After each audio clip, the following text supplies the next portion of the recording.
Welcome to my mini blog. আজি যেহেতু ঈদ হয়তো প্ৰথমতে সকলোলৈ ঈদৰ শুভেচ্ছা যাচিলোঁ আৰু আজি ৰাতিপুৱা উঠিয়েই পোৱালিটোৰ লগত অকণমান সময় খেলিব ট্ৰাই কৰিলোঁ আৰু তাই মোৰ লগত নেখেলে। পিছত মই কেমেৰাটো দেখিলোঁ, তাই ইমান ধুনীয়াকৈ প'জ দিছে, কেমেৰাটোহে চিনি পাই তাই।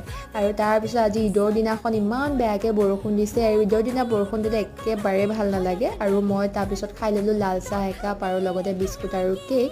আৰু তাৰ অকণমান পিছতে আমাক চিৰা দৈ দিছিলে আৰু ম'হৰ দৈ আছিলে, লগতে বুন্দিয়া আৰু মিঠাইও দিলে। মই বাৰু নেখালোঁ আৰু তাৰপিছত অকণমান সময় পোৱালিৰ লগতে খেলিলোঁ আৰু যিহেতু ইভিনিঙে হৈ গ'ল তো আমি ওলোৱা সময় হৈছে তো অকণমান চাহ খাই ল'লোঁ।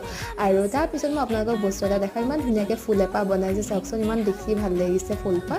আৰু আমি ওলাই দিলোঁ, ঘৰ মোৱা হ'লোঁ। আৰু যিহেতু আজি মৰিগাঁৱতে থাকিম তো মই আৰু মোৰ মানুহজন থাকিম মৰিগাঁৱতে। আৰু আহি পেলাই মই প্ৰথমতে লাইটটো জ্বলাই ল'লোঁ, একদম আন্ধাৰ হৈ আছিলে আৰু ঘৰো বহুত লেতেৰা হৈছে, কালি চাফা কৰিব লাগিব। আৰু থেংক ইউ ফৰ ৱাচিং।